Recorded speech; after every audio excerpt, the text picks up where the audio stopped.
శ్రీగురుభ్యో నమ. శ్రీ మహాగణాధిపతయ నమ. శ్రీ సరస్వతి నమ. భక్తులరా, సత్సంగంలో భాగంగా రామాయణం చెప్పుకున్నాం. రామాయణంలో బాల అయోధ్యారణ్య కిష్కింధ సుందర యుద్ధకాండాలు పూర్తి చేసి ఉత్తరాఖండ్లోని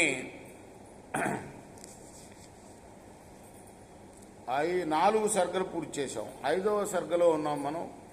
5వ సర్గలో 16వ శ్లోకం వరకు చెప్పుకున్నాం. 17 నుండి కొనసాగించే ముందు వాల్మీకి మహర్షిని ప్రార్థన చేసుకుందాం. కూజంతం రామ రామేతి మధురం మధురాక్షరం ఆరుహ్య కవితా శాఖాం వందే వాల్మీకి కోకిలం. సమర్థ సద్గురు సాయినాథ్ మహారాజ్ की जय. తైర్బాజ్యమానా స్త్రిదశార్షి సంఘాసచారణ దశార్షి సంఘాసచారణ త్రాతారా నాధిగచ్చంతి నరేస్తాయథా నరా. వాళ్లచే బాధింపబడిన దేవతలకు, ఋషులకు, చారణులకు, నరకంలో ఉన్న నరులకు వలె రక్షకుడెవ్వరూ దొరకలేదు. అధతే విశ్వకర్మాణం శిల్పినాం పరమవ్యయం ఊచు సమేచ్చ సంహృష్ట రాక్షస రఘుసత్తమ. ఆ తర్వాత రాక్షసులు సంతోషిస్తూ శిల్పులలో శ్రేష్ఠుడు నాశరహితుడైన విశ్వకర్మ దగ్గరికి వెళ్ళి, ఓజస్తేజో బలవతా మహతామాత్మ తేజస గృహకర్త భవానేవ దేవానాం హృదయేప్సిదం. ఓజస్సు తేజస్సు బలము గలవారు, తమ తేజస్సు చేత గొప్పవారు అయిన దేవతలకు వారి హృదయాలకు ఇష్టమైనట్లుగా గృహాల్ని నిర్మించేవాడివి నువ్వే కదా ఓ విశ్వకర్మ. అస్మాకమపి తావత్వం గృహం కురు మహామతే హిమవత్ తము ఉపాశ్రిత్య మేరుమందరమేవా మహేశ్వర గ్రహ ప్రఖ్యం గృహం నహ క్రియతా మహత్. హిమవత్ పర్వతం మీద గాని, మేరు పర్వతం మీద గాని, మందర పర్వతం మీద గాని మాకు కూడా గృహాలని నిర్మించు.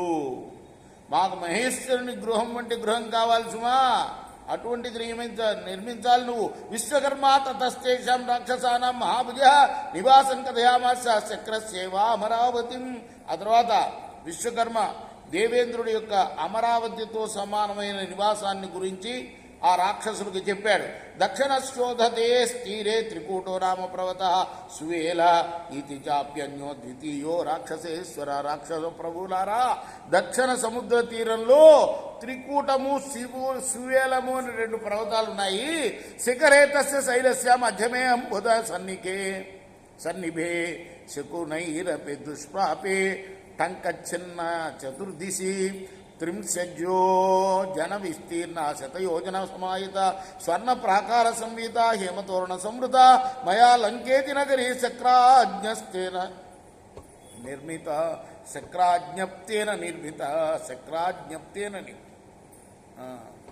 దేవేంద్రుడు ఆజ్ఞాపించగా, శక్ర అంటే ఇంద్రుడు అన్నమాట.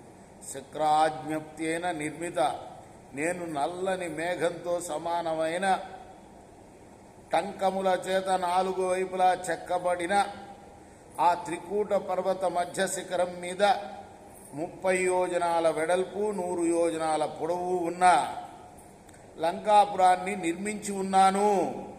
దాని చుట్టూ బంగారు ప్రాకారం ఉన్నది. దాని ముఖద్వారాలు బంగారంతో నిర్మింపబడ్డాయి. ఎవరి ఆజ్ఞతో నిర్మించానని చెప్తున్నాడు? దేవేంద్రుడు ఆజ్ఞతో నిర్మించాను నేను.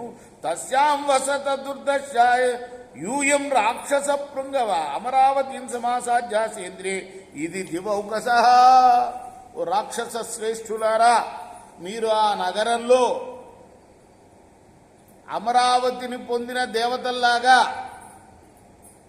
ఎదిరింప శక్యని కాని వారులాగా నివసించండి అయ్యా. లంకా దుర్గం సమాసాధ్య రాక్షసై బహుభిర్వృత భవిష్యత దురాదర్శ శత్రునాం శత్రుసూత్ర. ఓ శత్రు సంహారకులారా, లంకా దుర్గం చేరి అనేక రాక్షసులతో కూడిన మిమ్మల్ని శత్రులు ఎవ్వరు కూడాను ఎదిరింపజాలరు. విశ్వకర్మ వచశ్రుత్వా తతస్థే రాక్షసోత్తమ సహస్రానుచర భూత్వా గత్వా తామవసన్పురీం. రాక్షశ్రేష్ఠులైన 3 కూడాను విశ్వకర్మ మాటలు విని 1000 కొలది అనుచరులతో కూడిన వారై ఆ పురానికి వెళ్లి నివసించారు. దృఢ ప్రాకార పరికాం హైమైర్గృహతైర్వృతాం లంకామవాప్యతే దృష్ట నవసన్ రజనీచరా. రాక్షసులు దృఢమైన ప్రాకారము, పరిఖా గల 100 కొలది బంగారు గృహాలతో కూడిన లంకను చేరి సంతోషంతో నివసించారు. ఈ రాక్షసుల పుట్టుక, ఆ తర్వాత వాళ్ళ నగరం, ఎక్కడి నుంచి వాళ్ళకి ఈ నగరం వచ్చింది, ఇవన్నీ వివరాలు అన్నమాట. దేనికి చెప్తున్నారు? ఇంద్రజిత్తు ఎందుకు అంత గొప్పవాడు అన్న రాముడు ప్రశ్నకి అగస్త్యుడు చెప్తున్నాడు ఈ కథ అంతా. అసలు సంగతి మర్చిపోకూడదు మనం కదా. కృష్ణార్పణమస్తు. సాయి కృష్ణార్పణమస్తు.